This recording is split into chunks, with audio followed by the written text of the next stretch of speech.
I'm going to continue now with some of the other elements here that make the Beis David, the work of responsa of Rabbi Wolf Leiter, so special. We've discussed integrity, and I believe that's very important to start off with. Integrity is where it begins. Once you have that, other good things will follow. The next thing we can note is his ability, Rabbi Wolfleiter's ability, to render clear-cut decisions in matters of Jewish law.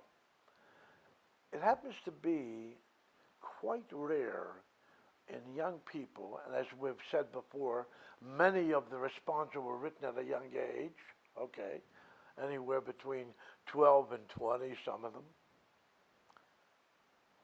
and to do it in an authoritative manner. Rabbi Leiter happened to be one of those rare exceptions who was able to do that even at a very young age. And this is attested to by the fact how the other rabbis brought down his decisions as helping them decide difficult questions in Jewish law. Another element is number 3, his broad knowledge throughout the wealth of Jewish sources in halachic literature. Many of his decisions were based on things that he found in Gaonic literature, post-Gaonic literature, and many Sephardic collections of responsa, which for the most part were not brought down by the Ashkenazi scholars in the European era, mostly because they weren't available to them. How did Rabbi Leiter get a hold of them? Somehow he managed to do that, besides the library that he had from his father, who was a noted scholar, and the head of the Beth Din into the Second World War, and Lemberg and Lvov, as we call it today, Lviv in Ukraine. At that time it was Poland, but it was back and forth. Plus, during 1915 and 1920, when he was in Amsterdam, that's when he had access to 2 of the major libraries that were in Europe. And he spent literally thousands of hours every day where there was time, and nights pouring through them. In addition, there was the library of his great friend and scholar, Rabbi well, it was probably not rabbi, but you can call him that, Seligman. Seligman was a great scholar with 18,000 volumes and kisvei yad, a man who had learned law, married into a rich family, but spent his whole day learning and working on things for the community, etc., etc. It was a very unusual person. My father addressed him in a response at the end of my Zaydas, my Rabbi Nosson Nota's Shuvas. He addressed him as the Pe'er HaMedina. Okay? In other words, he was it. But in any case, he had access, and he stored it all up here. His thirst for more and more and more and more knowledge was literally unquenchable. It was lifelong and unquenchable. Next comes directness. He avoids pilpul. He avoids the discussions, except where they are very, very interesting and may come up as a result of what is being discussed. But he gets to the point. He extrapolates the issue and lets it stand in bold relief. Then his powers of association, the ability to take a Rashi in Sifanya and apply it to an issue in Choshen Mishpat. My father once mentioned this to me. It's very important to be able to do that. And the style and the form, not to reverse. The paragraph arrangement in the Beth David was also very novel.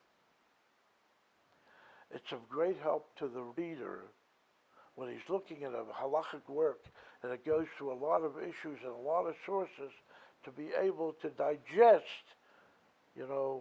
not have everything thrown at him at once, but be able to digest the thread, go with the flow. He could organize his work, and he had an ability of clarity which he was able to give over to others reading his work. All of these great abilities, all of these, how shall I say, components that Rabbi Leiter possessed are seen clearly in the Beth David, and they made a profound impression on the scholars of the day as they were put together in this book. They wrote many letters to Rabbi Leiter on his issues from some of the greatest authorities of the time, and the edition put out in the year 2000 by Rabbi Joseph Buxbaum, who we are quoting on this issue about the uniqueness of this work. This edition, put out in 2000 of Beth David HaSholem by Machon Yerushalayim, contains many of these letters. There are letters from the Rabbi of Dombrov, the one who was the older brother of Shabiner, from whom Rabbi Buxbaum heard great things about Rabbi Wolf Leiter, because he knew Rabbi Leiter from Europe. And all of these people were Shortke B'Chasidim. They were all very knowledgeable with one with the other, and many of them had met in Vienna during the First World War. This particular section of the letters, at the end from Gedolim, where they discuss issues in the Beth David, happens to be a treasure in itself. And it also enables us to see the excitement at the time that was created. As Rabbi Hirschsprung said, it made a big rush when it came out.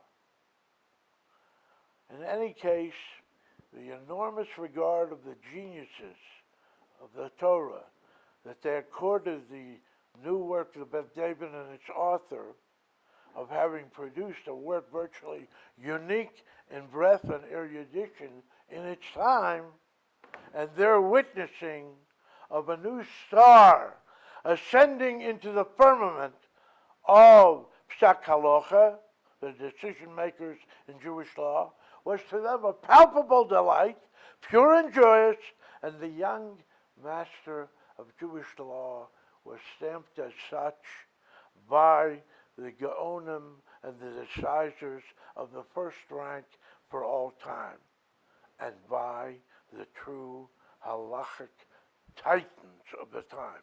For us to conceive of such a young person, how can he learn so much in so short a time and retain it, to call upon it at will, as needed, to organize it, and to utilize it so brilliantly and effectively, is somewhat impossible, if not impossible completely, for most of us. How could one so young in years have the necessary hours in his young life to do all this? This is truly a wonder. The Beth David is phenomenal. It's the work of a phenomenal genius, that of its author, and it's a classic for all the generations. It is unique in the annals of the history of halachic responsa, as Rabbi Buxbaum states.